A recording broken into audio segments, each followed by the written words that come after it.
Welcome to the Ringer NFL show. Welcome if you're watching on FanDuel TV, if you're listening on Spotify. We have a fun recap show for you this year. I am Sheil Kapadia, joined by my friends Diante Lee and Steven Ruiz. Guys, week one of the NFL season. Diante, you look refreshed. You ready to go?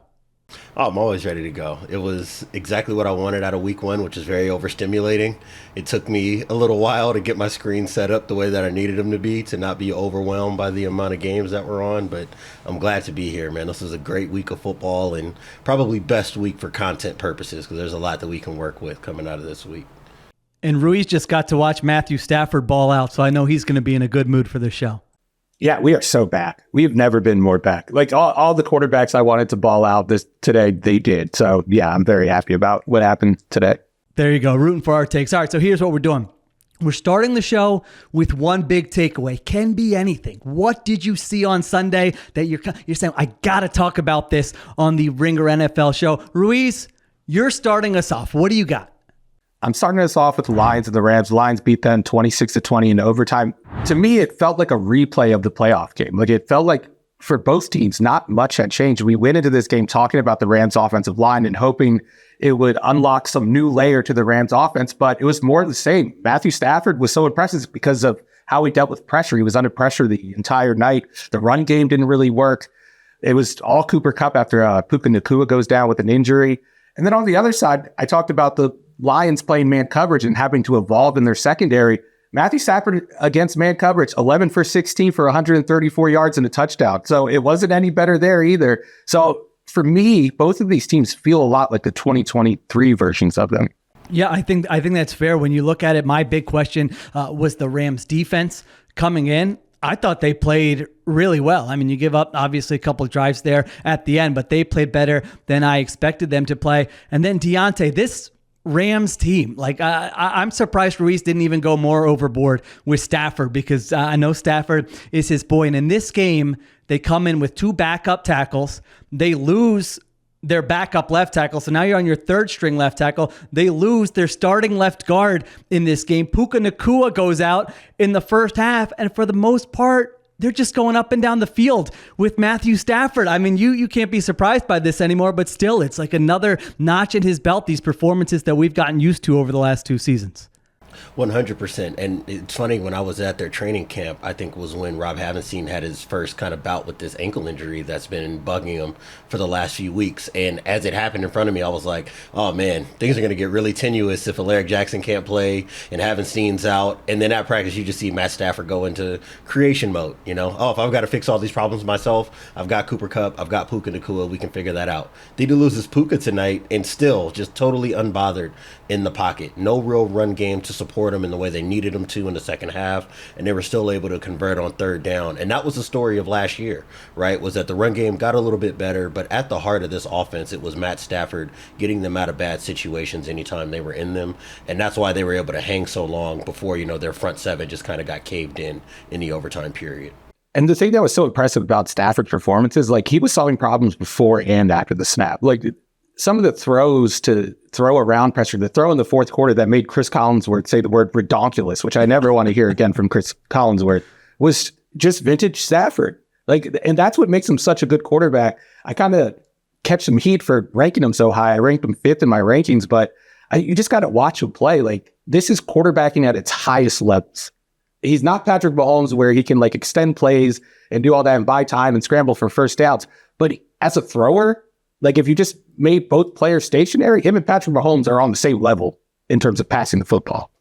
Yeah, I mean, we talk so much, and you'll hear coaches this week, the coaches of the teams who lost or the players, well, we had this guy was injured and this guy went down. I mean, think of the circumstances he was under in this game, and it didn't matter. They were winning 2017 with 2 minutes to go, and then the Lions come down, tie the game, get the ball first in overtime, and he doesn't get the ball in overtime. I got to say, when I was watching this, my big takeaway for the Rams is like, I need to make them an infrastructure team. Like there are some teams where I'm just like, don't even question it. It's August. You're thinking about, is this team going to be good or not? And just, you trust it. They have the coach. They have the quarterback. And I haven't put the Rams in that bucket. Like I was fading the Rams a little bit compared to you guys coming into the season because of some of the stuff we saw today. I'm just like, are they going to get the same injury luck as last year? Matthew Stafford's 36 years old. They lost Aaron Donald. They lost Raheem Morris. I just think they're going to be good. Like I had them as a 9-win team, not as a bad team, but I'm like, I don't think they're going to be in the playoffs. And then I watched that game, and it's not only Stafford, it's McVay scheming stuff up. I mean, and then you have guys like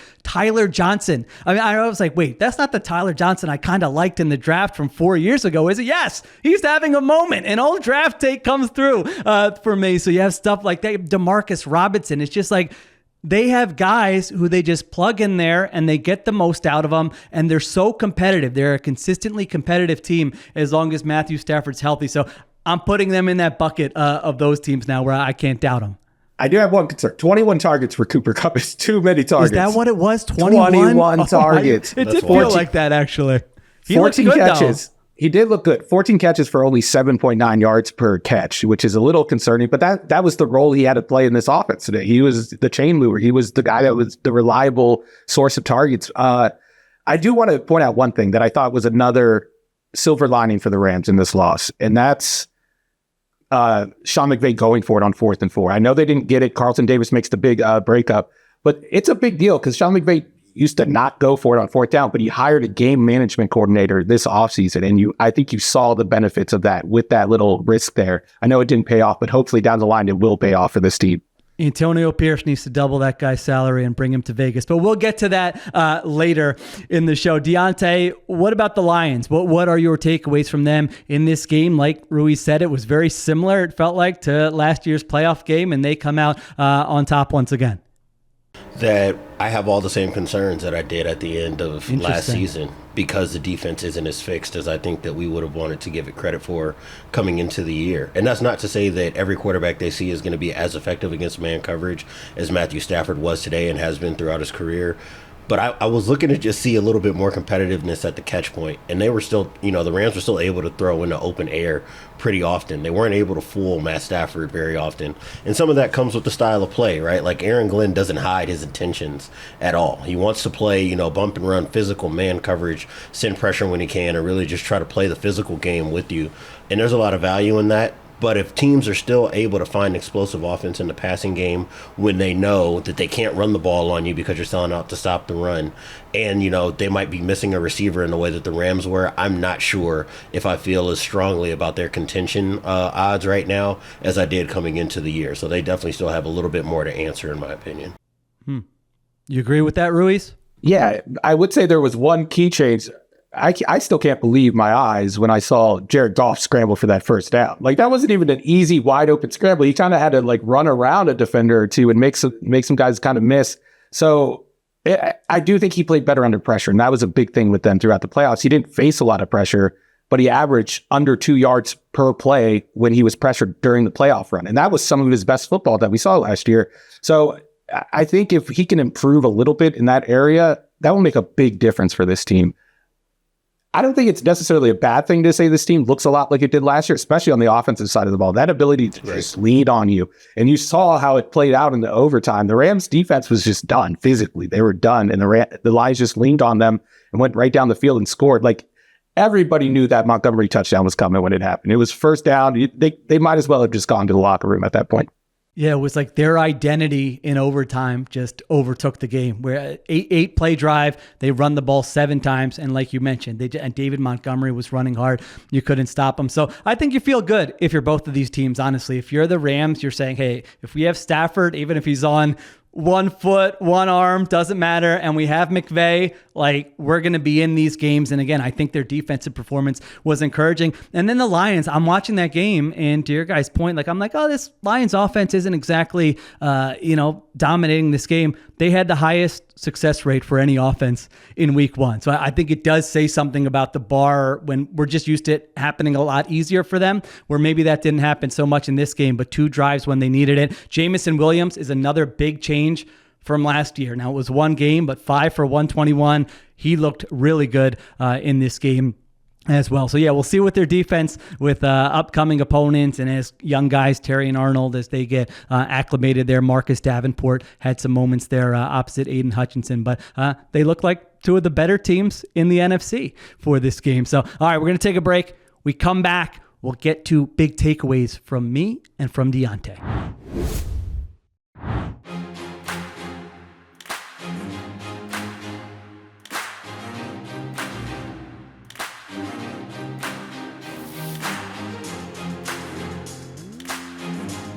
All right, we're back on the Ringer NFL show. My big takeaway, I think I underestimated the Cowboys. I think you've heard me ranting on this show all offseason. What is Jerry doing? Why do they wait so long to pay their stars? They could have more salary cap flexibility. They could have upgraded the roster.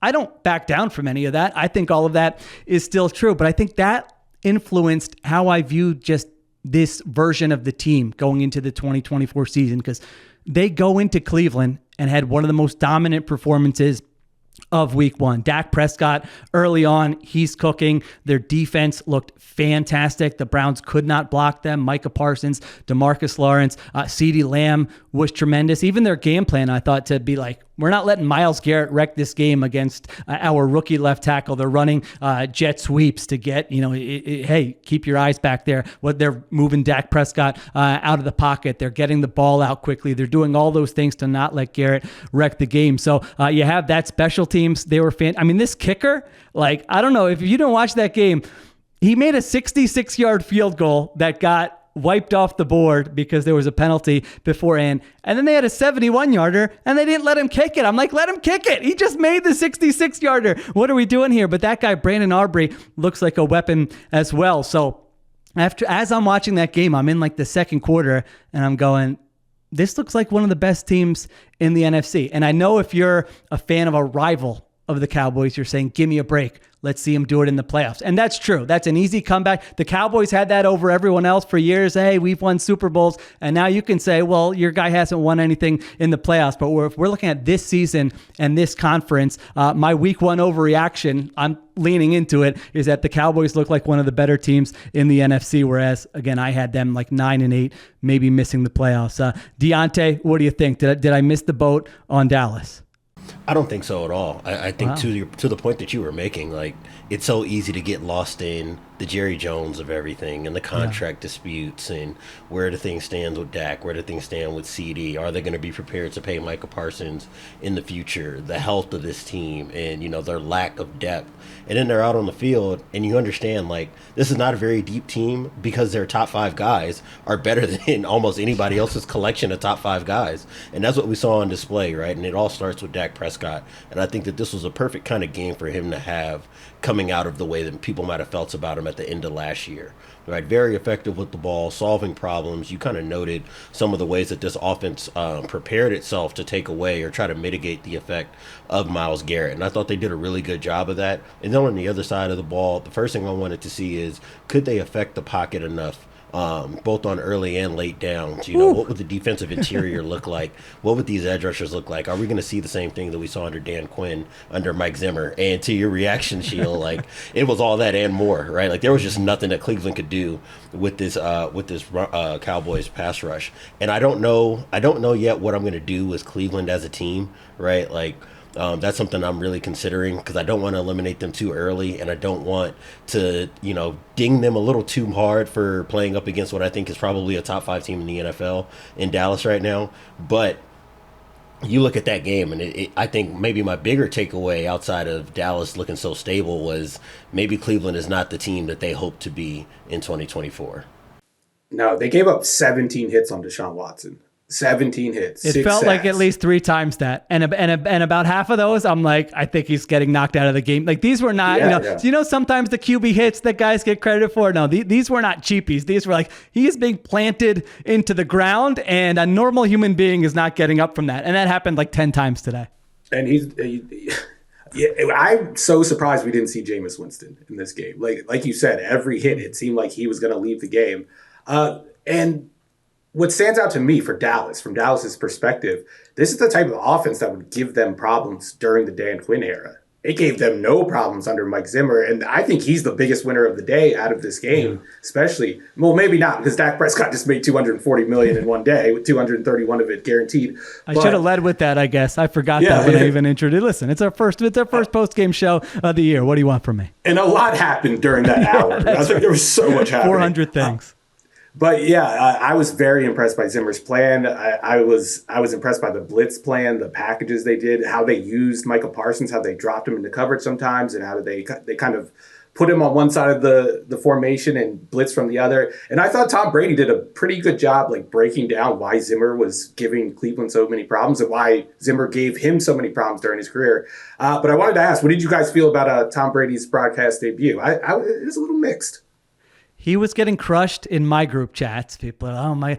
And I just feel like I am not known as like the Tom Brady defender. Let me be clear. But I'm like, it's his first time doing it. I thought he passed the threshold of like, this isn't going to be a Jason Witten, Drew Brees type situation. Like if he just wants to collect that, whatever it is, $37 million a year for the next 10 years and call games, he's not going to annoy me. He's fine. He was a little uncomfortable at first. I thought he settled in as the game went on. I don't want to like cut Tom Brady any slack. He doesn't need me, some weird podcaster in his room, after midnight in suburban Philadelphia, just defending him. But I feel like I want to hear a little bit more of him, and I'll get back to you in a month. What did you think, Diante? Did you have the sound up on that game or no? I rarely have the sound up. I did want to listen to at least a little bit of his commentary just to kind of get a feel for how he handles the booth. And to Steven's point, to your point, there were some times early in the game where it was a little clunky. You could definitely tell, like, all right, the lack of the preparation that he's not really allowed to do, given his position with the Raiders. I felt like you could feel a little bit of that, right? Like there's some details that I think he probably couldn't really get into until he saw how the flow of the game went, right? And I think that as he caught the flow of the game, like Steven was saying, he was able to explain some things, especially like with how the defensive looks were affecting the quarterback and what he would expect playing the position. And, to Steven's point, how Mike Zimmer can affect quarterbacks. And I think that the more time he gets to spend in the booth and the more he spends time talking about that, the better he'll do. Outside of that, man, I just want to hear a guy be interesting. Just like you said, Sheil, I don't really care. You don't have to predict plays like Romo did his first year, and you don't have to be like on top of everything from a data and film perspective the way that Greg Olsen is. I just want you to be compelling a little bit, and I think that as the game went on, you kind of started to hear a little bit of personality, and I would like to hear more of that as the season goes on. So I would say the jury's still out as well. He had that one moment where he explained how getting 10 yards is hard, but getting 15 yards is harder. And then getting 20 yards is even harder than that. Like that's the type of analysis you get for $37 million a year. Listen, you could pick out a lot of clips like that. Going backwards is hard, going forwards is hard, but it's harder after you've already gone backwards. Yeah, we get it. All right. But again, it's his first time calling a game here. So I want to see it as the season goes. I did miss Greg. Until someone said he's no Greg Olsen in a group chat, I'm like, oh, okay, now I do miss Greg Olsen because, he's just the top of the announcer tier. To finish up on this game, though, you mentioned the Browns. Like, I don't know what that offense, that could be a bad. Now, they were down 2 tackles, but I don't know when those guys are getting healthy and going to be on the field. Deshaun Watson does not look comfortable, and I've crushed Deshaun Watson a lot in this game. Like, I think most quarterbacks would have had a tough time in this game given the pressure. Now, he was terrible under pressure. There's no doubt about it. But that was like the defining aspect of the game, is just the Cowboys are getting after him over and over again. But it's just another game in kind of this 3 season. It's not a huge sample, but when he's been on the Browns, where you just don't see him comfortable, you don't see the offense play well. And I think the defense is going to still be pretty good. They had some bad moments in the first half, but then they battled back and held the Cowboys in check when the game was out of hand. But I don't know, Ruiz, what do you think about like how this is going to go for the next 2, 3, 4, 8, 10 weeks with Deshaun Watson? Are they going to bounce back, or are there going to be more games like this? I have no reason to think they're going to bounce back other than the fact that we've seen this offense succeed before. But the quarterback position doesn't look any better, and that's the concern. Like, it doesn't matter how good this offense performs this year. Like, they could make the playoffs like they did last year. They could perform like they did last year on the offensive side. If Deshaun Watson doesn't look like – forget about a $230 million quarterback, because we're never seeing that guy again, in my opinion. Can he look like a $100 million quarterback? He doesn't even look like that right now. I wouldn't be surprised if we see Jameis Winston play and start a game within the next 2 months, because that's how bad it looked. And I like the idea of bringing in Ken Dorsey, who's outside of your coaching tree. I like when coaches do that, but I didn't see the benefits of it on Sunday. I thought the offense kind of leaned into the worst parts of Deshaun's game a little bit too much, like too much empty for me. I don't think it's going to work. I wasn't high on them coming into the season, and this game gave me no reason to adjust my take on them. Yeah, I feel the same way. I mean, they can't run the ball with who they have back there now, and they've had elite offensive lines in the past, and they just don't have that right now. And they lost Bill Callahan, their offensive line coach. Like, it looked really 17 quarterback hits. I mean, that is a alarming number for the first game of the season here. They had 54 yards and 1 first down at halftime. Some graphic came, when the graphics come up and it's like, fewest first down since like 2005. I'm like, man, 2005, the Browns have had some really, really bad teams since 2005. Like, that is, even if it's not going to look perfect, that's pretty bad. So yeah, we'll see. I think I would be a little bit alarmed if I were a Browns fan with that offensive performance. And if you're a Cowboys fan, today was a good day. Your quarterback got locked up for four seasons here, and then your defense played tremendous, and you dominated on the road against a team that was in the playoffs last year. So again, I know, stop yelling at me if you're listening to this. They got to do it in the playoffs. I understand. I'm with you. They do have to do it in the playoffs, but we're just not going to be like, we're not talking about the Cowboys until the playoffs. We can't do that either. We got content to produce here. So if you couldn't tell, Sheil is from Philadelphia. That's right. Eagles fan. You know what's on my group. You know what's on my group chats. All right. Sheil is trying to avoid uncomfortable conversations at the coffee spot. When I go outside, take out the trash. I heard you. How are you defending? All right, everybody, settle down. All right, we'll take one more break here. We come back. We get to Diante's big takeaway.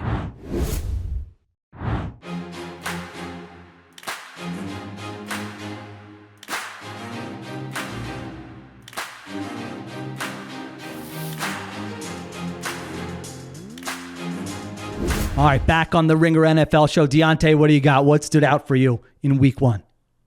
I think, well, it's almost like a two-parter, right? I think, first of all, we got confirmation that C.J. Stroud is the kind of quarterback that we thought he was last year, right? I thought that he did a lot to solve problems within this offense. I think we got an early and strong look at what Stephon Diggs brings this offense as a third down target, red zone target. I think he converted about half of his catches into first downs on third and fourth downs. So you see the effectiveness of that. But I think bigger than that, and I think this was evidenced by the clips that were on social media and the conversation that was happening as the game was on, which is that Anthony Richardson is a ceiling raiser in a way where if this small sample size is real, we should probably start having a conversation about where he lands in the hierarchy of the young quarterbacks that are trying to contend in this conference. Whoa. And it's not just the 60-yard bomb, right? Like, I think that my favorite throw of his was in the second half. He extends and then throws this dig to Ashton Dulin late in the progression.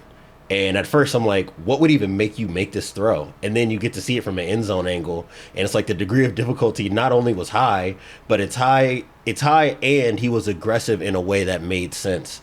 Despite, bailing out of a pocket, moving away from pressure and still understanding that he can attack the middle of the field. And if that's the kind of player that we're getting, I think that Indianapolis' ceiling is a lot higher than I thought it was, because I've been kind of trying to throw cold water on this situation because AFC is so deep, because their division is so deep, because there are so many good quarterbacks.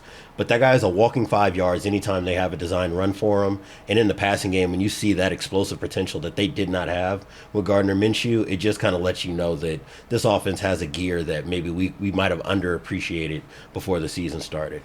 He had 9 completions. That's what I was going to say. So I didn't watch this game. So I'm like, when I'm hearing you guys talk about it, I'm like, he had 9 completions. What did I miss here? Those 9 completions were that impressive, I guess. We like quality over quantity here. Okay, there was 9 completions for 212 yards. Like, it was on 19 passes, right? Like, it's not like he had like a 30% completion rate. Right? Yeah. I mean, and that's the thing with him. Like, to Diante's point, is people always describe him as like this raw quarterback, and I think there are raw parts of his game. Like, for instance, the accuracy. There are accuracy issues. You see it when you watch him play, but I feel like there's more substance to his game. Like, I feel like he gets football. He understands it. And you talk to their coaches. I talked to their offensive coordinator, Jim Bob Cooter, and their quarterbacks coach a couple weeks ago. And that's the messaging they're giving me. They're like, this guy gets the game. He understands football. You could see it in his preparation. You could see it in the meeting room. And then you just talk about those throws, those jaw-dropping throws. Like, we get giddy about them. The Colts coaches were telling me they send in throws to each other, clips to each other, and just laughing their asses off. in the meeting room because it's crazy. Like, this is unique arm strength.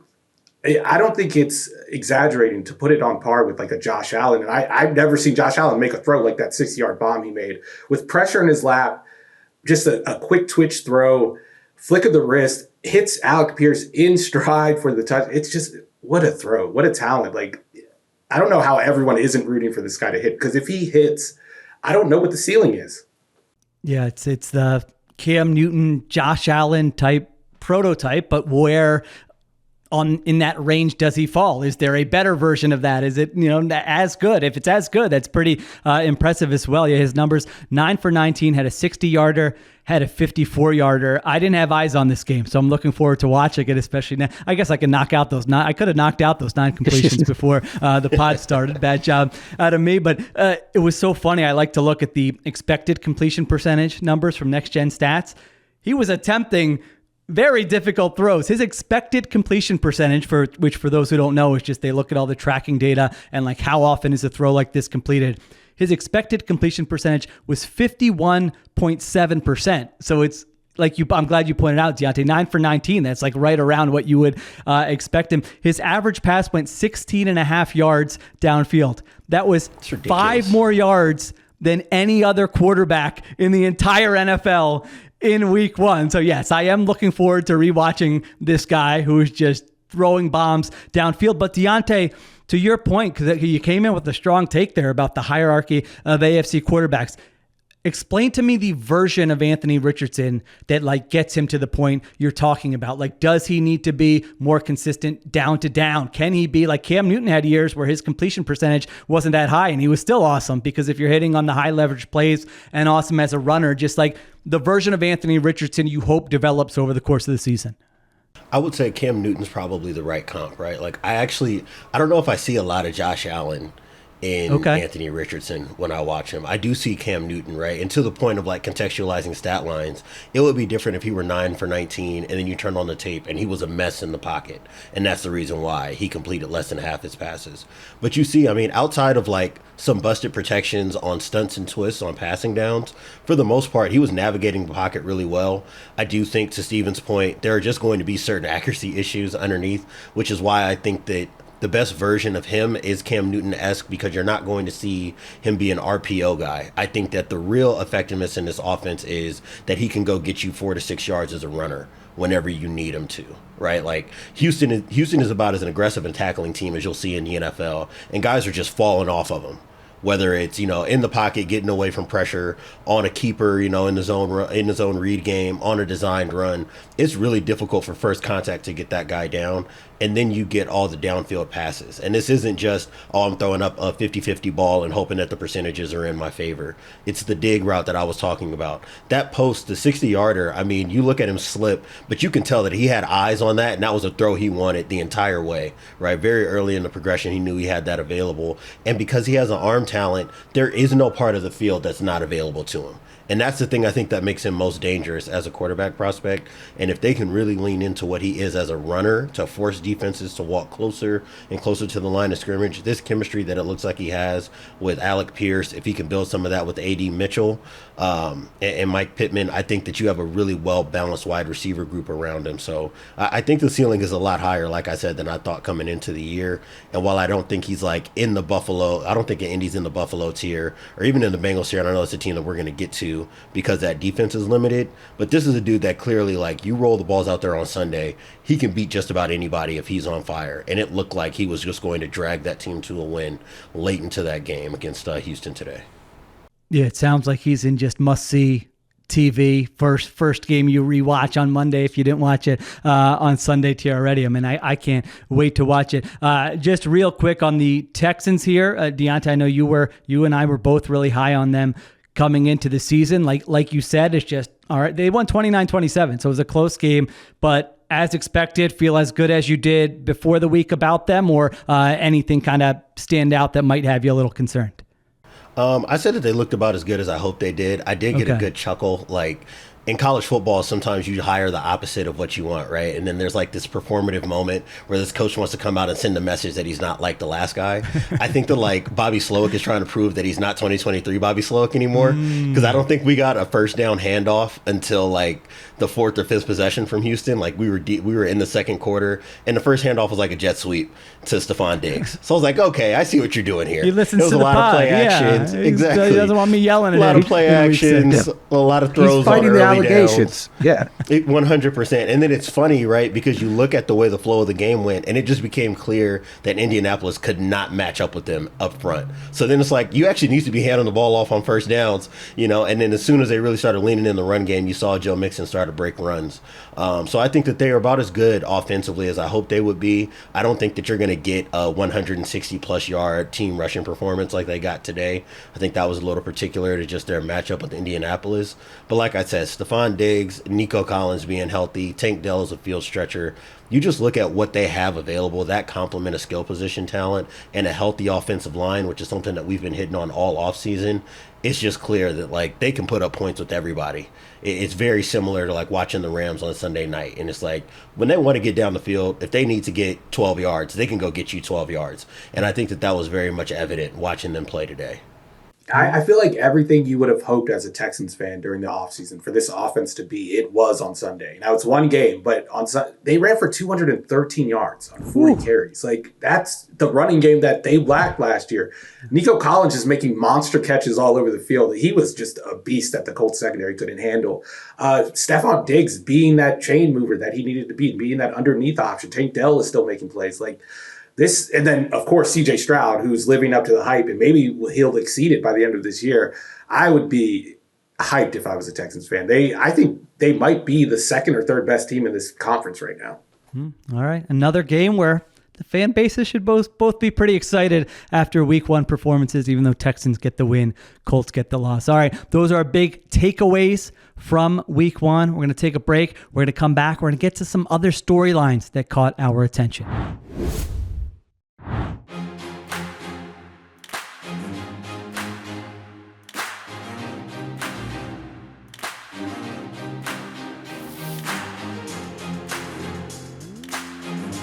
All right, we're back on the Ringer NFL show. All right, so storylines that caught our attention. You can go anywhere you want with these. Just, it wasn't your main takeaway from week one, but something else that has your attention. Ruiz, start us off. What do you got?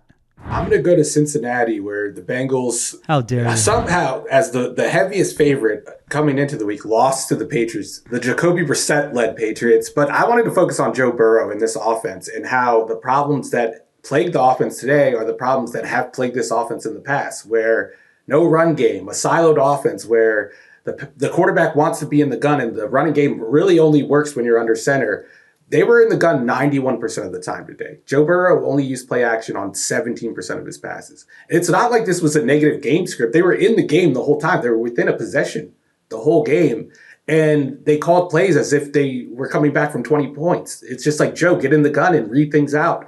And without T. Higgins and without Jamar Chase having a full pitch count, that's not sustainable. And that makes me lose faith in this coaching staff, which I thought earned a little faith last year after Burrow went out. Like, Zach Taylor, I thought coached his off after Burrow's injury. The offense got better under Jake Browning, and we saw more of that scheme stuff that we're used to seeing from a McVay-style offense. But now I'm worried that Brian Callahan took that with him to Tennessee, because Tennessee's offense looked more like what I would expect Cincinnati's offense to look like this year. And Burrow's at the heart of the concerns. And I know he's supposedly healthy this year and the wrist isn't a problem anymore, but he played like he did at the beginning of last year when he had that calf injury. ADOT was like 5 yards today. He had a 72% completion percentage. Guess what his expected completion percentage was? 68%. It was 72% because he was only he only threw more than 10 yards 3 times. He only completed 1 pass over 10 yards. It was just a punchless performance from this passing game. The running game actually was way better than it has been in the past. They averaged over 4 yards per attempt. But I still think that this passing game is too Burrow-centric, and it's built around his preferences as a passer. And I understand wanting to do that. Like, we celebrate teams for building around the quarterback, but there are no easy buttons in this offense. There are no easy production for Joe Burrow. He has to earn every big play. There's no like play action, turn my back to the defense. I turn around and there's a deep crosser wide open. And until they figure out the offense and how to mesh it, that's not going to be the case. Like that's not going to happen. All right, I'll be the Cincinnati defender and tell you you're completely overreacting to one game against the Patriots in week 1. I mean, I think the last thing you said sticks with me, that the quarterback wants to play a certain way. And 2 years ago, they had a top 5 offense with the quarterback in large part playing that way. So I don't think they're going to change. Like if you look at them in the first 3 years of Joe Burrow, play action versus non-play action, they're like one of the few teams in the NFL that has been worse with play action than without play action. So he wants to play a certain way, and that's the way they're probably going to play. Now I hear you. You want to add some layers to it and make life easier for him, but he's kind of like that old school, let me get to the line of scrimmage, look at this, look at that, adjust, and we'll play that way. And again, when he was healthy, they had a lot of success doing that just 2 years ago. So I understand them coming into this season saying it's going to look like that version from 2022. It's not going to look like last year's version with Jake Browning. This was a bad loss for the Bengals. It was ugly. They looked listless. They were the biggest favorites of the week. To me, this was not an overreaction week. I actually thought Burrow looked healthy. I thought the arm looked fine. He was scrambling more than he did last year, so I thought he looked relatively healthy. There were 4 fumbles in this game. The Patriots recovered 3 of them. The Bengals had a touchdown to Mike Gesicki get called back because it just hit the ground. They had a pass to Tanner Hudson where he's like 2 yards away from the goal line, and Kyle Duggar makes a great play and punches it out. They had a fumble on special teams in this game. So the things I agree with the concerns about the Bengals are lack of an explosive passing game, but it was I'm willing to give it more than this one game sample before I say that's going to be a big issue for me. And then the other thing is their run defense. I mean, a big issue in this game was they only had 8 possessions in this game. They ran 48 plays. Like if you look at it, the Bengals had the 10th best success rate of any offense in the NFL, which isn't like amazing, but again, above average. They were moving the ball and they were kind of shooting themselves in the foot. So now they do play the Chiefs next week. So we're going to have a conversation about the Bengals, maybe a similar one next week, but I'm not over in the same overreaction spot that you are, Ruiz. Diante. I just want one layer. I just want one layer added to the offense. You said layers. Fair. Just give me one extra layer. Okay, there you go. One extra layer. Diante, where are you with this conversation? So, like, I didn't get to watch this game closely. Okay. Like, this was one of those, like, the group chat kind of told me how the flow of the game went, and I had to go back and look at the highlights. But it was a lot of text messages in the group chat, like, what is this Bengals offense doing? Why does it look like this? What's wrong with Joe Burrow? Why can't they push the ball down the field? And to your point, Sheil, when I turn on the highlights and I'm looking at Burrow move around, I'm like, okay, he looks nimble. The arm looks okay. It looks like you're able to throw the ball off platform. It doesn't look like you're skittish about pressure in the same way that he clearly was when he was coming back from the calf issue early last year, right? So I thought that there were some things to be encouraged about. To your point, though, they didn't have a run game to lean on. And I just don't know that this Bengals offense can continue to pretend like it can be sustainable year over year without having anything other to lean on than its explosive offense. It's really just not putting Joe Burrow in a fair position, especially if this defense of theirs can't force turnovers the way that it did 3 years ago. And it's not rushing the pass. It doesn't get as many opportunities to rush the passer right now as it did 3 years ago because this offense is not just winning the variables of pushing the ball down the field all the time.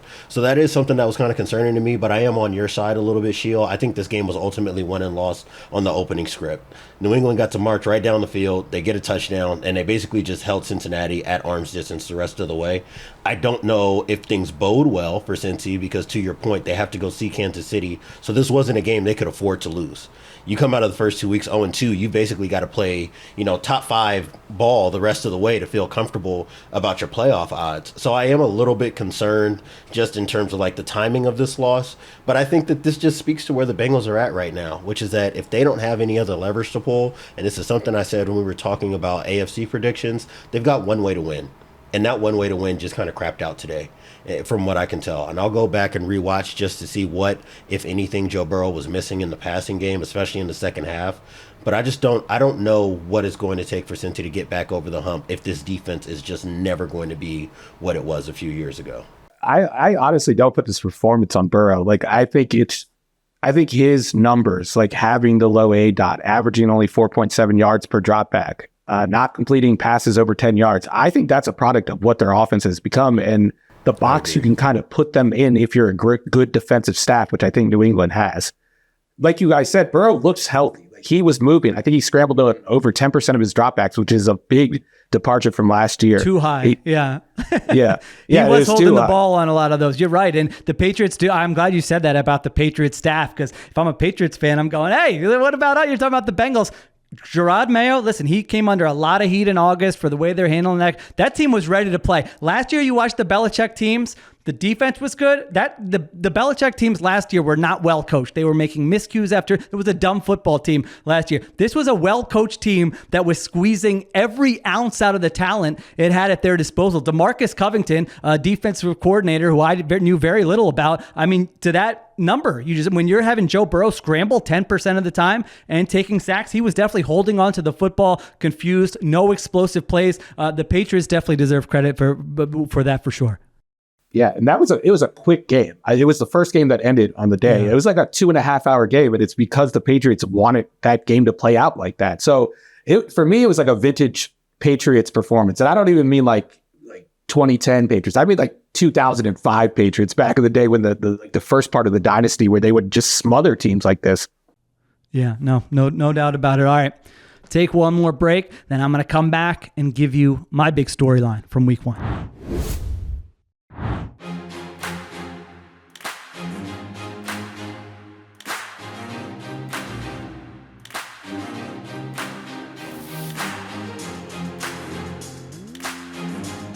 All right, we're back on the Ringer NFL show. I was watching Bills Cardinals in the early window. We got the full Josh Allen experience. Josh Allen can still play football without Stephon Diggs, even though Diggs had a nice day there for Houston. You look at this Buffalo offense, and they didn't get many opportunities in the first half because their defense couldn't get off the field. I think Allen had 6 pass attempts in the first half, but then they get going. And I swear it just has looked like it's looked the past few years when they get going. They score 4 touchdowns on 5 drives. He's spreading the football around. 9 different players had a catch. Keon Coleman had a great explosive down the right sideline. Khalil Shakir, who I don't know, Khalil Shakir might have to be like the official wide receiver of the Ringer NFL show. We're all on board with him, right? Yeah. Yeah, we should all wear Shakir jerseys next Sunday. Yeah, no, he had he looks electric with the ball in his hands. James Cook had over 100 yards from scrimmage, and Josh Allen looked like Josh Allen. 2 passing touchdowns, 2 rushing touchdowns. I think they had the second highest offensive success rate for any team in week 1. But then you had a little too much of the Josh Allen experience where he's going to the end zone and he's trying to fly over Budda Baker and he's torpedoing, and you're going, this is awesome. I've said it a million times. What I love about the guy, he plays every snap like his life is on the line. It's the 4th quarter of the Super Bowl, and if they don't win, he's just going to disappear from the earth. That's why I like watching him. So he does that in week 1, but then he starts grabbing at the left hand and the wrist, and he's holding the tablet on the sideline, but he's only holding it with one hand, and people are coming over to dap him up, but he's only using his right hand. And so as we record this, we don't know what's up with Josh Allen's. Now it is his left hand, his left wrist. So he continued to play. Mitchell Trubisky was warming up the hammies there, but he didn't have to go in the football game. So kind of a mixed bag, I think, for the Bills in week 1. You're happy that the offense still looks good. You rallied. You won 34-28 against a feisty Cardinals team. But now these quarterback injuries, which you never know when something's going to affect a guy or when it's going to linger, that's kind of going to be a story for the rest of the week. So I don't know how many eyes if you guys had eyes on this game or not, or if you were watching other ones, but what did you make of the Josh Allen experience here? I was kind of peeking in and out. I won't pretend to say that like I saw it in depth, but like I will say, Sheil, the thought I had was like the Josh Allen experience is not a la carte. Right? Like this is chef selection. You're getting everything that he puts on the table. You don't get much of a say in the matter because on one hand, you'll get that, 3rd and long in the 3rd quarter where like he matrix bends around a guy away from a free rusher, rolls out and then throws a dart, and it's like, wow, that's a Josh Allen I like to have. And then on the other hand, that means that you're going to have a guy who, maybe being a little bit too competitive. We talked about this with Lamar Jackson on Thursday. He decides I'm getting to the end zone by hook or by crook. I'm going to jump over this guy to get there. And hey, amazing play. And then instantly it's like, oh yeah, now your hands hurt. and your status is a little bit up in the air. Thankfully, it's his non-throwing hand, and you hope, obviously, as X-rays or MRIs and all that is done, there's no ligament or bone damage, so he can continue to be the quarterback that he needs to be, because this was an impressive performance. Arizona was in, total control of the game in the first quarter in a way where I was kind of concerned whether or not Josh Allen would have an opportunity to bring his team back, and you just got to see high leverage play after high leverage play where this guy is making these great, high degree of difficulty throws in the middle of the field, in and out of structure. He's probably like one of my favorites, if not my favorite quarterback to watch in the red zone, because he can just you can just put the ball right on the guy's numbers in a way that like maybe only 2 other guys in the league can. So it's just so much fun to watch him play. But yeah, to the point I made earlier, this is not an a la carte experience. I don't get to just have the fun Josh Allen red zone 3rd and 12. He's just throwing darts to guys, or Keon Coleman making a play after Josh Allen creates something. That's not the only Josh Allen I get to have. I got to deal with the fact that he might do something that is going to jeopardize his health for the near future. I feel like Josh Allen is the one quarterback in the league that could play with like one of those clubs on his hands, like the cast, the big clubs that the defenders used to wear. But I don't know if that's a good idea to give Josh Allen a weapon. That's a on weapon. the field. He would use that club. 100%. He would use that club to bash someone on the head. But no, it was the full experience. Even like his first strip sack, he has a guy wide open over the middle, but it's a short throw, and he's just like, nah, I'm going to extend the play and try to make something happen. Then he gets stripped from behind. But it's always a net positive, his playmaking. And that's the thing. Like, you look at even when you account for the turnover numbers, he's still one of the most productive and efficient quarterbacks in the NFL. And it's not just like the Anthony Richardson thing where it's boom or bust. High success rate, high down to down. It's just every once in a while he loses his mind. He goes bozo mode every once in a while. There's nothing you can do about it. Yeah, it's a good point for even when you're watching it going, how could he do that at the end of the game? Like almost every time it's like, oh, he performed like one of the best quarterbacks in the NFL this week. And again, that was the case here as well. One thing on I just got to rip the Cardinals real quick. They might have had the worst play call of the week here. I don't know if this caught your guys' attention. 36 seconds left. They're driving. They need a touchdown to win the game. 3rd and 10. Again, 36 seconds left. You're at the Bills' 32-yard line, and they hand the ball off to James Conor for a 3-yard run. It's like you have 5 plays total at the most to get in the end zone here. What do? You have Kyler Murray, who he was scrambling around. He had like a 29-yard scramble on that play. So listen, I like Petzing, my fellow bald. I don't like ripping the fellow balds, but come on, Drew. Let's get that out of there, and let's be buttoned up a little bit on that 2-minute drill. All right, that was Bills Cardinals. Diante, what do you got? What was the storyline that caught your attention this week? So I was watching Steelers Falcons, right? And I was watching Kirk Cousins pretty closely. This is something we spend a lot of time talking about. What's this offense going to be like with Zach Robinson? You've got an adult in the room at quarterback in Kirk Cousins. And like just watching that game, there are certain guys who come back from injury and you hear like, oh man, I'm stronger than ever. My confidence is higher than ever. I feel better. I've actually been strengthening muscles that I've been neglecting in my off-season training, and I feel as explosive, as spry as can be.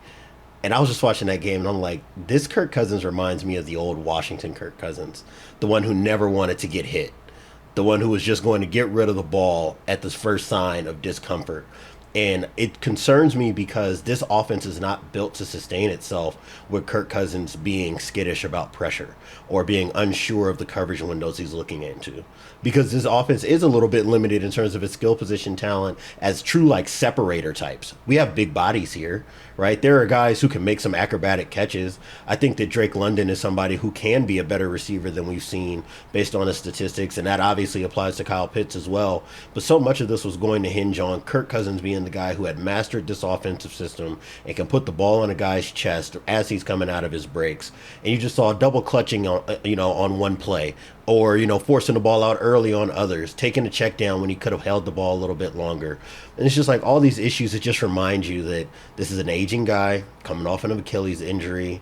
This is somebody who has had issues with dealing with pressure throughout his career. And I thought that maybe he had turned a corner with that under Kevin O'Connell, especially like last year and the year before, late in that year. I thought that he was pretty brave in the pocket. But watching him now and seeing that kind of loss of mobility, he doesn't even feel like he can escape pressure. And if that's the case, there's going to be a lot of trouble behind this offensive line because I don't know if they can hold up. And not every edge rusher is TJ Watt, but it's not going to take just TJ Watt to give these guys some trouble up front. And I just don't know what else this offense is going to do if Kirk Cousins is not at his best. I made the joke in the quarterback rankings that Kirk Cousins' game was like it's like it was going through a midlife crisis where he was trying to fit in with the young guys, and he was kind of pulling it off. But his motorcycle era in Minnesota. Yeah, he's not pulling it off anymore. He's wearing the chains. He's doing the dances. He wasn't pulling it off on Sunday. Like, my one thing that I could hold on to if I was a Falcons fan would be that we played a defense that makes offenses uncomfortable. Like, that's their MO, is making offenses uncomfortable. But I would be very concerned about what Diante is saying, like the reaction to pressure. That's where he had evolved over the last couple of years. Like, he would hang in there for an extra beat, take a hit. Maybe he'd make a throw on the move after shuffling in the pocket. But every time I looked up at this game, I didn't watch it like from start to finish, but every time I looked up at it, he was getting sacked or he was throwing a hurry check down. And that was like the worst parts of his game in Washington and early on in Minnesota. I thought he had eradicated that from his game, but apparently it's back. Maybe it's just, it's my first game back after a major injury against a hard defense, and next week it will look much better. But, I mean, he's a 36-year-old quarterback coming off a major injury. The most likely outcome is that he's a little bit washed now. Declining player. Yeah, that if you're just looking at the age curve, that is the most likely outcome. He goes 16 for 26 for 155, a touchdown and 2 interceptions. Steelers win 18-10. I didn't have eyes on this game. Just looked at the box score, thought of all the fantasy heads out there. Ray McLeod, the leading receiver for your Atlanta Falcons. It wasn't just Arthur Smith. See? You got to find another punching bag there in Atlanta. Diante, I got to ask you real quick before we move on. Justin Fields gets the start here. Russell Wilson, calf injury. I think it creeped up on Thursday, I want to say, and then he's out. Full uniform now. Full shoulder uniform. Pads on, even though he's inactive. Never have seen that before. But Justin Fields, the numbers say 17 for 23 for 156, took 2 sacks, ran 14 times for 57 yards, no turnovers, which for Justin Fields is a big, big deal. What did you make of just the way he played?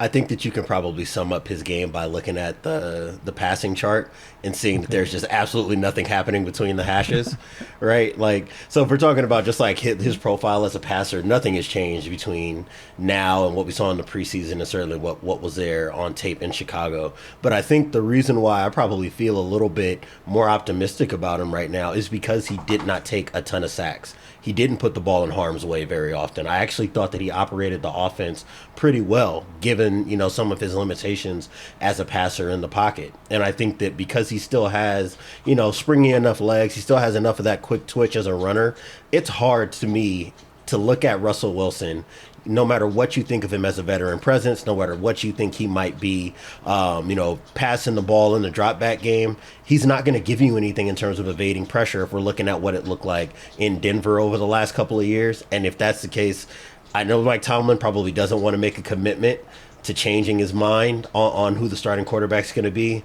But if I'm Arthur Smith, I've got to continue to ask, like, hey, isn't it just smartest for this offense if we have 2 running threats in the backfield at all times and we just give Justin Fields all the flat routes and the fades that he needs, and hope that maybe you just kind of win the variance game when you do have to pass?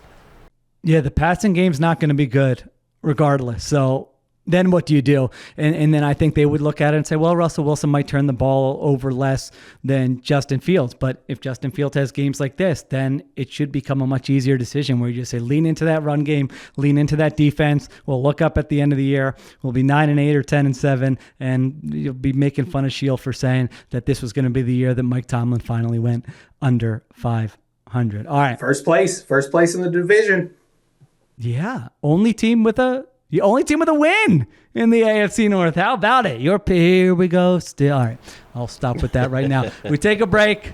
We come back. We're going rapid fire. All the games we've missed so far, you're saying, are you getting to my game? Yes, we are getting to your game. We split them up. We'll talk about all of them when we come back.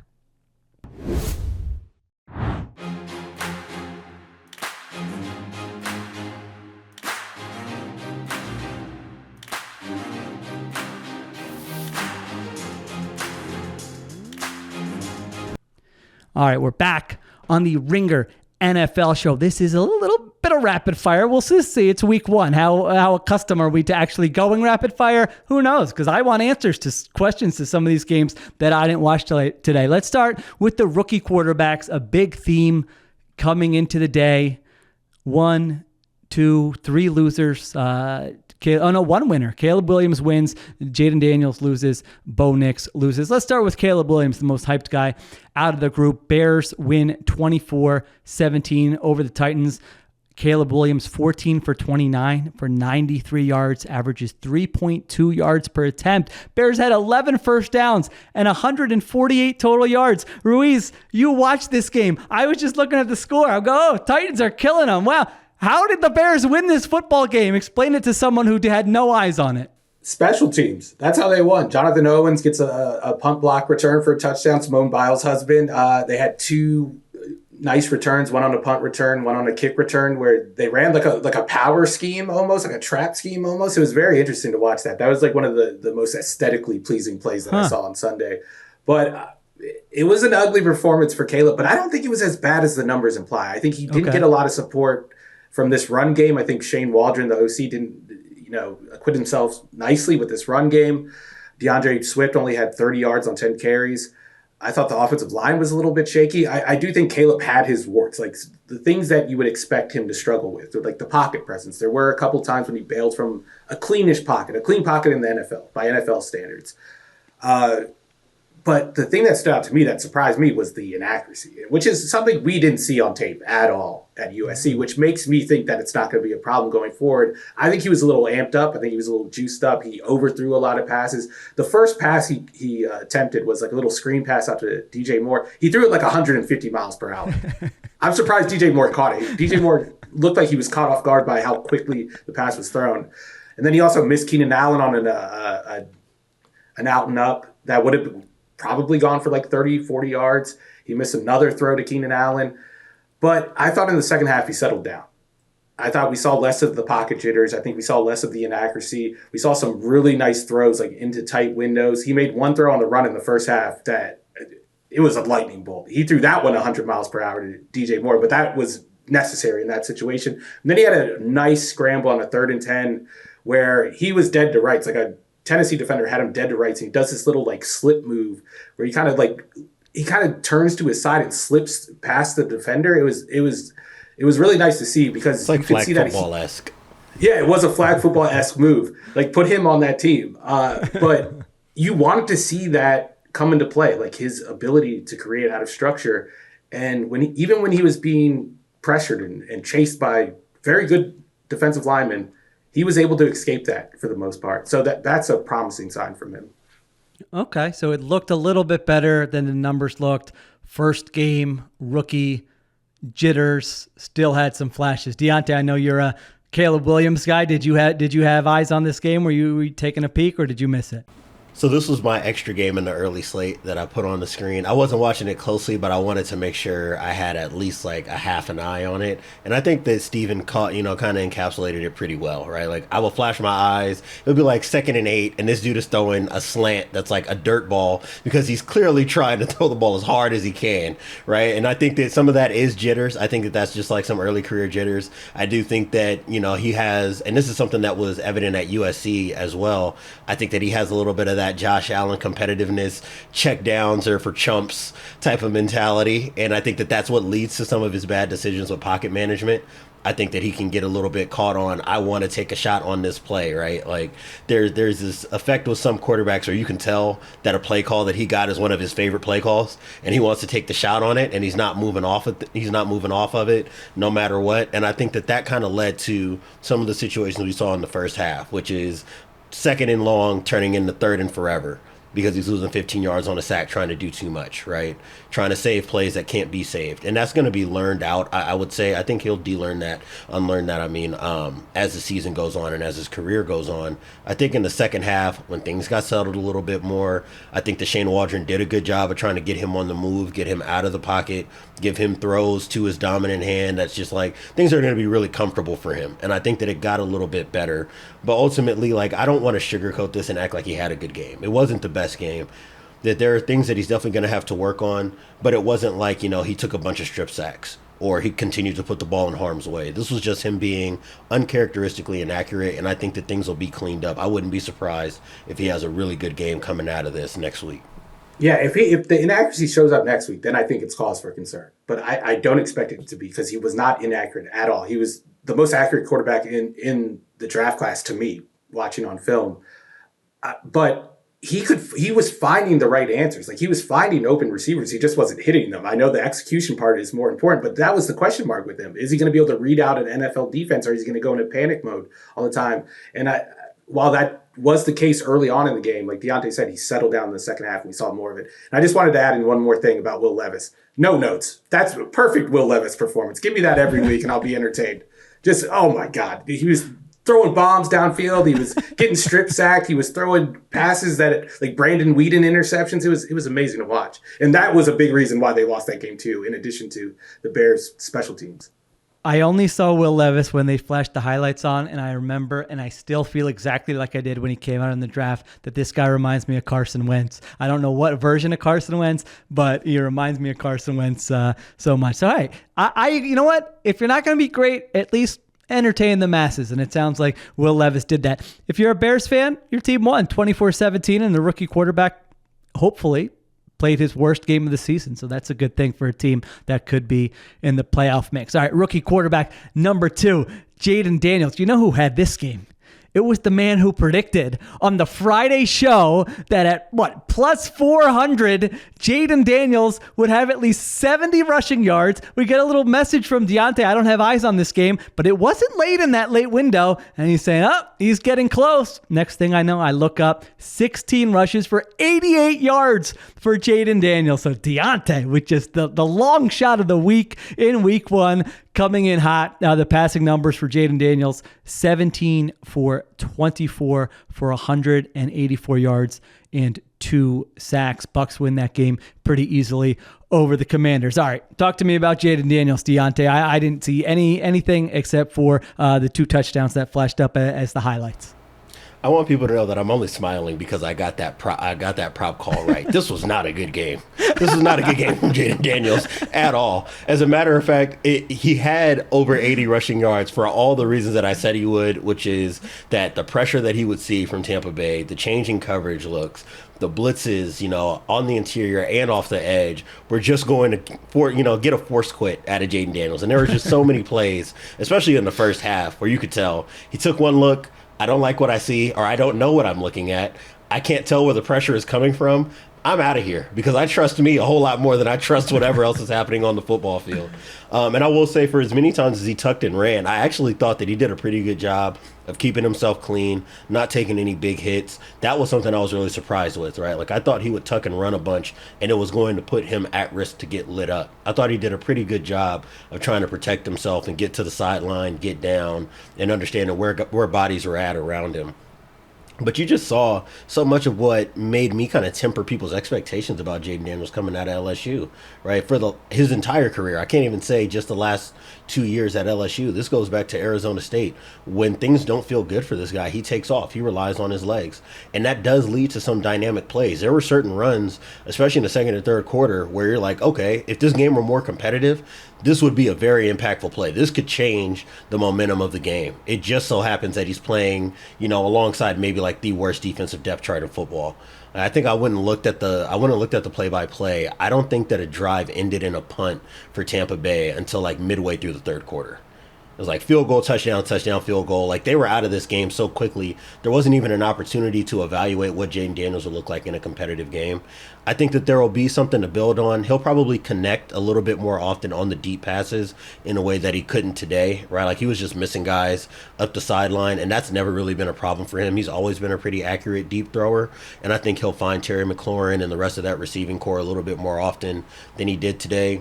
But I think the book is out on this guy, and it's always concerning when a rookie kind of already has the book out on how to make him uncomfortable. And that's to take away that first vertical look and send some pressure and just watch the guy try to escape the pocket. And that's the reason why I'm not really sure what the outlook is going to be like for Jayden Daniels in the NFL. Ruiz, what do you think? Were you watching this, any of Jayden Daniels, or no? Yeah, I watched the condensed version after the game ended. Okay. It was a Cliff Kingsbury offense. Like, it's hard to punish Jaden Daniels for the performance. I think obviously he was jumping in the pocket and he relied on his legs a little too often, but 2.3 average time to throw, 5.6 ADOT, 80% of his production came after the catch. He's not playing in like a pro style passing game. And I don't know if it's his fault, but it's going to be hard to get a true evaluation of his game like this in this offense, especially behind that offensive line. So I don't have a major takeaway from this game on Jaden Daniels. I do have a major takeaway on Liam Cohen. We talked about this on the Friday show.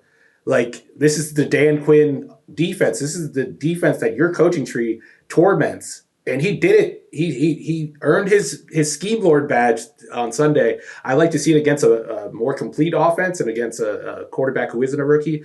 But first test passed. I mean, they put up 37, and it could have been 50. It very easily could have been 50. They missed a couple shots to really take advantage of what they were seeing from Washington.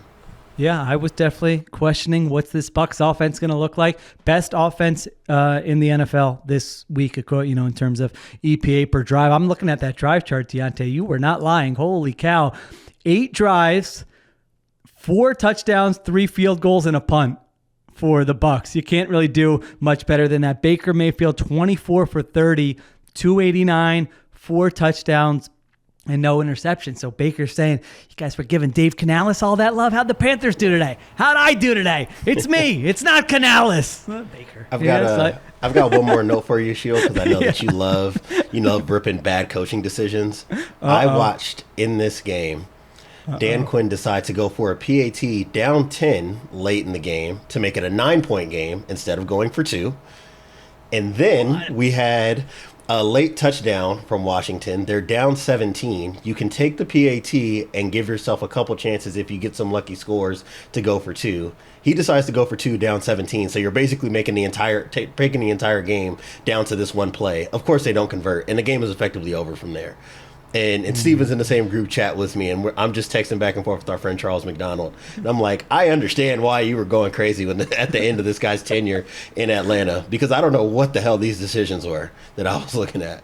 Well, I just wrote that down in case I need to look at it for my column this week on the ringer.com. I can't get it. You're right. Listen, never hesitate. Interrupt me. Make a segment go longer. If there's something dumb that a coach did in a game or some decision that you're like, oh, I can't believe he did this, I want to hear about it for sure. Yeah, I mean, I'm with you. Like, I remember having a conversation on this show in January where it's like the Commanders are in great shape. They've got all this cap space. They've got a top 3 pick. They can just create a coaching staff and a GM from scratch.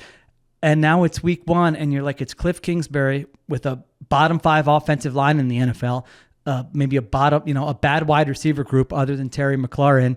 And it's just like, and now you have, Dan Quinn, who I thought could be a fine option as a coach. I mean, it's only week 1, but you had the worst defensive performance in the NFL in week 1, and then Diante's telling us about the coach's decision. So I look forward to watching. Did Cliff Kingsbury dicey? He had some sunglasses like down low. What was his look on the sideline? I thought it flashed to it real quick. Did anyone see that or no? I just saw it for a second. It looked like he had the sunglasses, but they weren't on. You put them down kind of to the front of your nose so I can still see your eyes. Was he rocking that look, or was that my imagination? I think I saw that when he cut to the side. I just want to say, on the handsome coach ratings, overrated. Cliff Kingsbury is very overrated in the handsome coach ratings. I agree with that. I mean, we talked about D'Amico Ryans earlier. I mean, come on, give me a break. No contest. All right, moving on. Next rookie game. You knew Ruiz had to pick this one when we were dividing up games. He had to see Geno Smith, but he also had to see Bo Nix, who went 26 for 42 for 138 yards, averaged 3.3 yards per attempt, no touchdowns, and 2 interceptions. Also ran 5 times for 35 yards. Broncos lose to the Seahawks 26-20. I tweeted this out. The Broncos had the lowest offensive success rate of any team this week. Not only was it this week, this was worse than all but 10 offensive performances in the entire NFL last year. I'll remind you that there are 272 games played in an NFL season. All right, Ruiz, was it as bad as those numbers show, or you're saying no? Listen, Bo Nix flashed. I think he did not flash. Bo Nix did not flash. if you take one look at his passing map, which I'm nominating for one of the ugliest passing maps of the season already, it was a rough performance in all the ways that you would expect it to be a rough performance. Like the pocket presence wasn't there. We didn't see that trademark accuracy that apparently Sean Payton saw on film when he was watching him at Oregon. We didn't see the arm strength that Sean Payton also saw. I thought Sean Payton actually did a really good job of formulating this game plan, moving the pocket, not putting Bo Nix in a position where he has to process from the pocket and read out a Mike Macdonald defense, which Mike Macdonald, like, that's the worst possible defensive coordinator to have your first start against. Maybe Jaden Daniels had it worse going up against the Todd Bowles defense, but I thought the Seahawks defense just played so well and it was so well organized that it just made things harder on him. I think the one silver lining, I guess, is the fact that he did run for 35 yards on 5 carries. That was the one thing, like, kind of moving the chains, and that he did show some talent on that. He busted out the pump fake a couple times and caught some Seattle defenders with that. He scored a touchdown on it, a la Aaron Rodgers. So there was some playmaking there, but as a passer, just a lot to be desired. And his interception, the first one, Reek Woolen in the end zone, just a back foot floater with no chance. It wasn't the smart decision making that you would hope to see out of a 24-year-old rookie. And I don't know what you kind of latch onto. With Caleb Williams, there were flashes of arm strength and talent and playmaking outside of the pocket, but with Bo Nix, there was very little of that. Yeah, they had 14 possessions, and they didn't gain a first down on 9 of those possessions. At one point, Bo Nix had 25 passing yards on 17 attempts in this game. So it was a very weird game. 2 safeties for the Broncos. The Seahawks took 2 safeties. Seahawks also had a muffed punt. They lose George Fant, their starting right tackle, very early in the game. So yes, I think if you play this game out 10 times, it's probably not going to be as close as 26-20. But the Seahawks did have to put the game away at the end. And listen, Tyler Lockett might not be the guy he was in his prime, but that was a phenomenal catch. I love that. I covered him as he was a rookie coming into the NFL. And so now as someone, he's considered probably one of the older guys. I'm like, hey, he still got it. He can still make a couple plays here. So nice win for the Seahawks there over the Denver Broncos. So those are the rookie quarterbacks. I give the stat out every year that the average rookie who starts over the last 10 years, they perform like the 26th best starter in the NFL. It's very hard, so it doesn't mean you panic after week 1. It doesn't even mean you panic after 1 month. There's going to be ebbs and flows. There's going to be bumps in the road. You hope to see, I think the Williams discussion really framed what you're looking for. You might not win a lot of games. The numbers might not be good. Do you see those little flashes, those little nuggets where you could say, all right, if they can do more of that, then we might have something here. So I look forward to catching up on these rookie quarterbacks in the days ahead. All right, we got some other quick hitters. I'm kind of surprised that it took us this long to get to this game, but I wasn't watching this game. Ruiz, this was another one that you had. Miami Dolphins beat the Jacksonville Jaguars 2017. This is another one where I need to ask you, what in the world happened here? Because I'm looking up, Jags up 14-0. Oh, Jags up 17-7. And the next thing I know, the Dolphins are lining up for the game-winning field goal. What happened in this game? We've been saying a lot about the losing teams that they could still feel good about what they saw. If I'm a Jaguars fan, I'm sick to my stomach that we gave this game away. The Miami Dolphins had no business winning this game. I thought the Jags defense was everything you thought it would be coming into this year. They bothered Tua. They made Tua uncomfortable. By the way, over 3.5 rushing yards, cashed easily. I didn't see it. Yeah. What did he get? I think he ended up with 11, but he also had another run for 10 yards that got held back or called back. Turning the burner zone with 11 yards. Right. It took him about 5 seconds to get those 11 yards, but he got him. He got Still him. Counts. And guess who forgot to make the bet? I forgot to put the money on it, so I didn't even benefit. Yeah, you said it behind the mic. That's all that matters. Yeah, you don't. That's more than real money. It's the pride at stake, the audience. But joking aside, there wasn't we didn't see a more mobile version of Tua in this game. Like when he had to throw on the run, I think he fared better than he had in the past, but it still wasn't a strength of his. And I don't think it's going to be an element that defenses have to game plan around or worry about. They can still call their 2-man. They can still turn their backs to the pocket without worrying. Maybe he'll pick up 10 yards every once in a while, but that's it. He's not turning it into 20 yards. But from Jacksonville's perspective, I just thought the play calling at the end, obviously, Travis Etienne had the game-shifting fumble. They're about to go up 24-7. He's running into the end zone. He fumbles the ball. The Dolphins go down and score right away. Tyreek Hill hits a big play. The Jaguars nearly fumble the next kickoff, but they recover it. And that was the end of their like offensive effectiveness. I thought the run game was a little too cute for me, a little too much of Doug Peterson's. I think Doug Peterson has a good run game, but he leaned into it too much. Too many like off balance runs for me. I don't know. But Trevor, did we know who was calling plays for this? Was he calling plays, or we're still not sure? It appeared to be Doug because he had the play calling sheet and he was looking at it. He was covering his mouth. He was calling plays. So I assume it was him. I do think Trevor played well in this game, considering what was going on around him. I thought he made a couple of high-level throws. I thought he mitigated pressure well. He didn't throw into coverage. He didn't take a lot of sacks. Well, he did face a lot of pressure, and he took some sacks, but he didn't create those sacks himself. So a good day for him, but that's really the only thing on the offensive side that I would feel good about after this game. Yeah, the numbers are weird for him. 12 for 21, only 21 attempts, 162 yards, and a touchdown. Took 3 sacks, and they ran the ball 26 times in this game. So, yeah, I don't know. I'll have to, you're right that just looking at the sort of game log, the ETN fumble turning into a Tyreek Hill 80-yard touchdown, and then I think the Jaguars failed on a 4th and 1 on one of their next 2 possessions as well, and then the game totally flipped from there. The 4th and 1 was a 3rd and 1. They do a fullback dive to Tank Bigsby, who's not a fullback, and then the next play they do like a misdirection run to Etienne that he has to reverse field and he ends up losing yards. It was a bad showing for them in crunch time and high leverage situations, especially from a play calling perspective.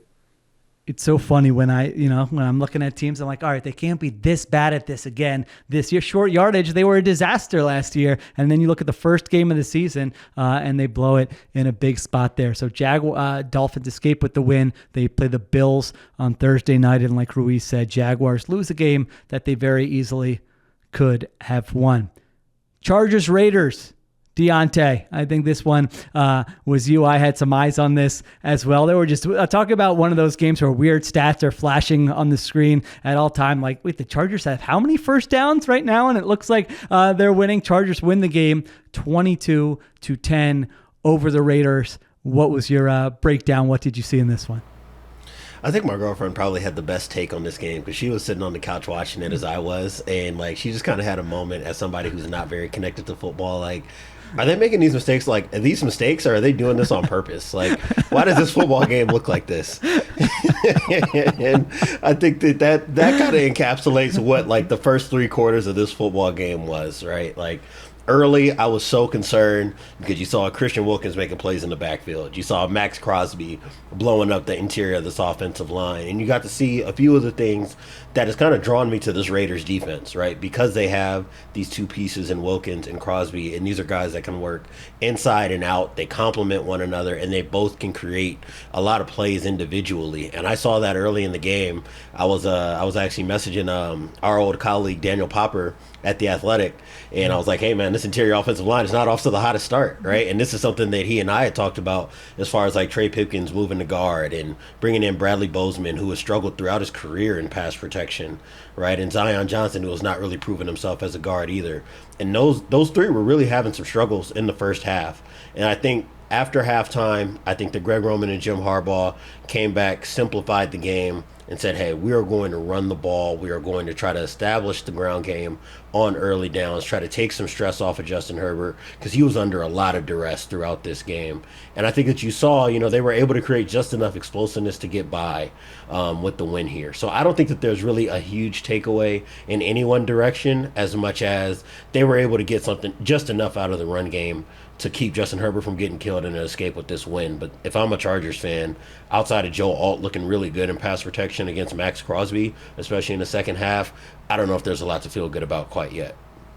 Yeah, the graphics from the first half were 83 yards, 0 for 7 on 3rd down, 2 first downs in the first half, fewest since 2012. But like you said, the run game got going with J.K. Dobbins. They run for 176 yards in this game. Maybe that's what the Chargers are going to be. It's just going to be like, can they grind out some of these games and not be the team that, they have a very easy schedule. Can they be the team that doesn't make mistakes? Just hang in there, make a couple big plays, whether scheming them up through the run game or Herbert had a big one to Hayden Hurst in the second half. Do that type of thing and try to win it that way.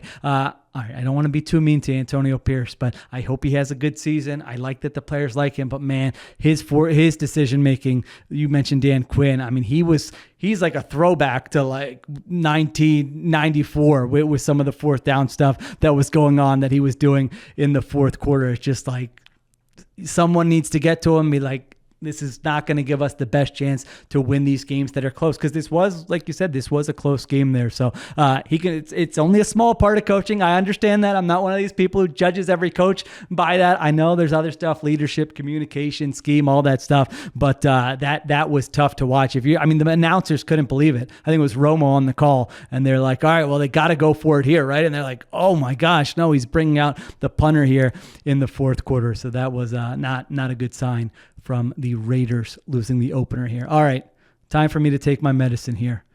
Ruiz, talk to me about Vikings 28, Giants 6. I've just been coming on this podcast nonstop, telling the Sam Darnold truthers, settle down. It's not going to happen for him. It'll never happen for him. And then just the graphics on the screen again, 8 for 8, 10 for 10.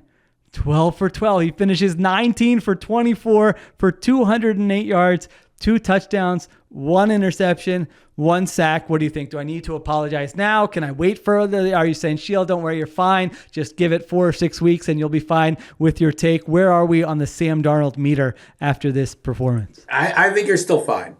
Okay. I think you don't have to start coping yet. You're still fine. He completed the first 13 passes, but I don't think it looked as good in the second half. Like, he throws the pick in the second half. The completion percentage drops a little bit. But if you look at his splits, like, his production came on first and second down. On third down, he was not good, which is what you expect. You expect Kevin O'Connell to keep him out of those situations, and that's what happened. They had a 50% pass rate in this game. They were ahead of the chains. They were on schedule, especially early on.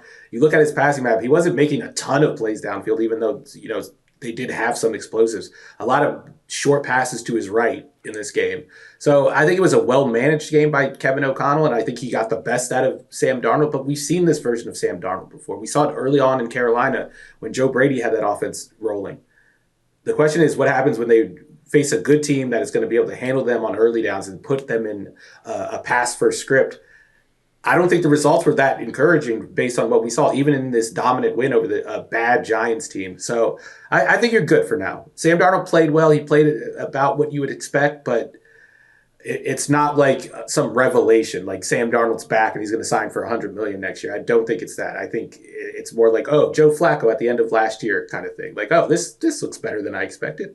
Okay. Well, good job by Kevin O'Connell. I mean, do you go, your quarterback goes down and you go in there with Sam Darnold and you win easily 28-6. Brian Flores. This is a tough few days for the Giants after the way Saquon Barkley played on Friday, and then to come in your home opener and you lose 28-6 to Sam Darnold. Is there a Giants take from this game that you need to get off? Or it's a good thing it's a good thing they didn't immortalize their offseason with a goddamn documentary on HBO. Yeah, Heifetz had a great tweet about that. Yeah, if I were going to lose Saquon, I wouldn't have just documented it for the world to watch. I mean, John Mara's got to be. This is if you're Joe Shane, man, just don't be answering the phone if John Mara's calling you this weekend. No, it was a rough performance for everyone involved. Like, the run game wasn't there, the passing game. Like, Daniel Jones looked rough. He threw like the prototypical Daniel Jones interception on Andrew Van Ginkel's interception of like a little screen pass. It wasn't good. 30% success rate, minus 3.39 EPA per play, 52% completion rate. It was as ugly as those numbers imply. It might have been even uglier with those uniforms they were wearing. How about my guy Malik Neighbors? Did he at least give us some flashes or nothing to? Nothing. I think he had like 60-something was yards. The post-game comments where he said, "I don't know what the hell's going on back there." When asked did he say that? Why Daniel Jones struggled to get him the ball, which I think is very fitting because if you look at the way Daniel Jones was playing quarterback, I don't think he had any idea what was going on deep down the field either. Samesies. No, but Malik Neighbors did have 66 yards on 5 receptions, so he gave you a little something considering the context. Yeah, Marvin Harrison, I didn't mention in the Bills-Cardinals, was very quiet. He had one drop, but wasn't heavily involved in that game. But again, only one game. All right, so I can continue with my Darnold take. Just say, hey, let's get a bigger sample. Go to all the nerd, things, and then talk to me. Halloween. That's I'll set the deadline. If Halloween, Sam Darnold is still playing well, I'll do something on this podcast and apologize if I need to. Maybe that's too short of a time. Thanksgiving. All right. Last game I had the pleasure of watching in the early window. Sometimes it's good. We divide up these games, and sometimes it's hard to focus on all of them. I'm sure you guys feel the same way. You're like, oh man, I didn't see what happened there. So if one game is a blowout, it's not the end of the world, because it's like, all right, I know what happened there. I can focus on the other two. Saints-Panthers, I mean, if you had to go do something, like I was thinking about getting a coffee, I'll be like 10 minutes late for the early games. I'll just, I'll get one later, or maybe my wife's out, she can grab me one or whatever. If I would have gone myself to get the coffee and come back, I mean, the Panthers would have been down like 30-0. But the season was over. The season was already over. It was crazy. The next 3 seasons are over. Yeah. I mean, it's so true. Honestly, if you're this just looked exactly like last year for Bryce Young. There was no difference in this game compared to last season. And it wasn't just Bryce Young, but their offense just feels hopeless. Like they can't. Sometimes you watch an NFL offense, and you're like, they can't complete a pass. It feels so hard for them to get a first down. Like when they get a first down, you're almost like jumping off your couch and fist pumping, because it feels like that's what it felt like. I think they had one to Adam Thielen, and I'm like, all right, Bryce, there you go. I feel bad for the guy. I mean, it was just so ugly. 17-0 in the first quarter, 30-3 at halftime. Derek Carr hits Rashid Shaheed for a 59-yard touchdown. The earliest in a season you can have defensive backs going palms up at each other. J.C. Horns, the safety. Where's the safety? They didn't even wait till Shaheed went in the end zone. They were already doing palms up before he even got in there. And then Bryce Young's first pass, he throws an interception. So it's going to be a long season. But the Panthers do have their first round pick, right? For 2020, so they do. So there you go. I'm just saying that might be. Even the touchdown was kind of embarrassing. Like Bryce Young just like stumbling past the defender and almost fumbles the ball. And they called it a fumble first. Yeah, that broke an 11-quarter touchdown drought, which is like one of the longest in the history of the game. They hadn't scored a touchdown since last Christmas Eve. Oh my gosh, 13 for 30, 161 yards. 2 interceptions, and 4 sacks. This is kind of the opposite of your Caleb Williams take. It was worse than those numbers indicate. Like they were getting they were down 30-3 when they were getting those yards. 11 first downs on the day.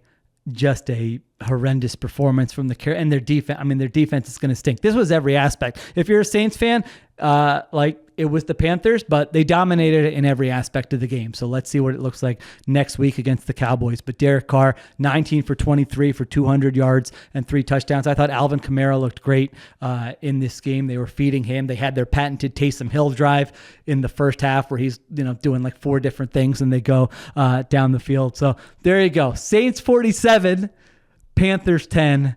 Is the final game, unless I missed any. I was worried. I'm like, am I going to miss any of these games? I don't think I missed any, but only thing I'm interested therein is I know we have listeners in Charlotte who they will go to that restaurant where David Tepper flipped the guy's lid. Just the most absurd thing that's happened in the NFL as far as I'm concerned in the last year. I voiced on this podcast that I can't get enough of the sign guy there, and so the fine people of Charlotte who listen to the show have been sending me the signs throughout the offseason, or they'll message me, hey, Sheil, they haven't changed the sign.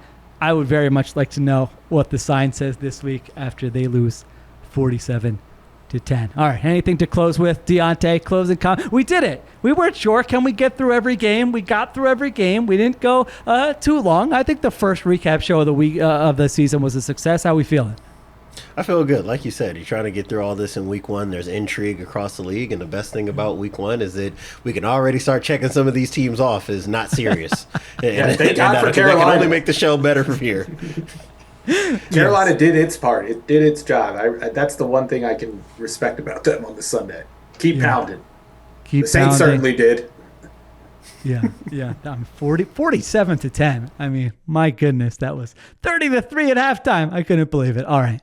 Well, this was a lot of fun. Thank you to Diante Lee and Stephen Ruiz. Thank you to Christopher Sutton for producing. Additional production supervision by Conor Nevins and Arjuna Ramgopal. We'll be back later this week on the Ringer NFL show for a midweek show. And then, of course, we will have our preview show later in the week where we will recap our contest. And for the first time, we'll get to hand out a game of the week, WEAK, next week. So stay tuned for that. Stay tuned for everything on theringer.com. We'll all be writing during the week, so be sure to check that out as well. Appreciate everyone listening. Talk to you next time on the Ringer NFL show.